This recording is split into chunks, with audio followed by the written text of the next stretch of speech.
கர்த்தருக்கு ஸ்தோத்திரம். காலை மன்னா. விதைக்கப்பட்ட வெளிச்சம்.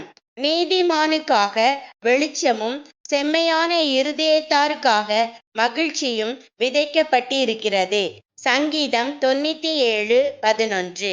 நீதிமானுக்காக வெளிச்சம் விதைக்கப்பட்டிருக்கிறது.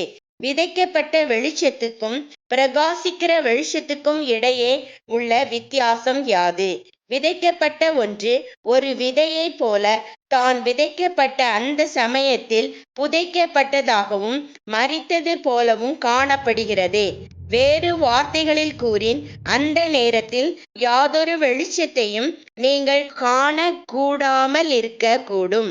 அதைப் போலவே மகிழ்ச்சியும் கூட விதைக்கப்பட்டு காணப்படாமல் இருக்கிறது. தேவ பிள்ளையே, வெளிச்சத்துக்கு பதிலாக இருளையும் மகிழ்ச்சிக்கு பதிலாக துக்கத்தையும் பாடுகளையும் மட்டுமே காணக்கூடிய ஒரு பாதையினூடாக நீ கடந்து செல்லும்படி ஒருவேளை தேவன் தற்போது உனக்கு அனுமதித்து கொண்டிருக்க கூடும். திடன்கொள். உங்களில் எவன் கர்த்தருக்கு பயந்து அவருடைய தாசனின் சொல்லை கேட்டு தனக்கு வெளிச்சமில்லாததினால் இருட்டிலே நடக்கிறானோ அவன் கர்த்தருடைய நாமத்தை நம்பி தன் தேவனை சார்ந்து கொள்ள கடவன். ஏசாயா 50:10.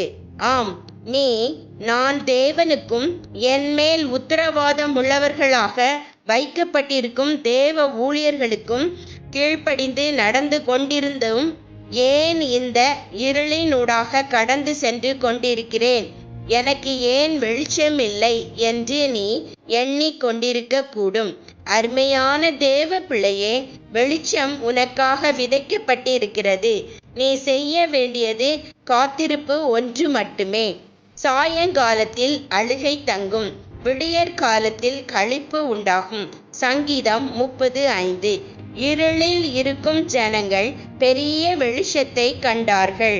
மரண இருளின் திசையில் இருக்கிறவர்களுக்கு வெளிச்சம் உதித்தது. மத்தேயு 4:15. பொழுது புலர்ந்து நிழல்கள் சாய்ந்து மறையும் போது உனக்காக விதைக்கப்பட்ட வெளிச்சம் முளைத்தெழும்பும் அல்லது உதிக்கும். இந்த இருளின் பள்ளத்தாக்கினூடாக கொஞ்ச காலத்துக்கு மட்டுமே நீ நடக்க வேண்டியதாயிருக்கும். ஆமேன்.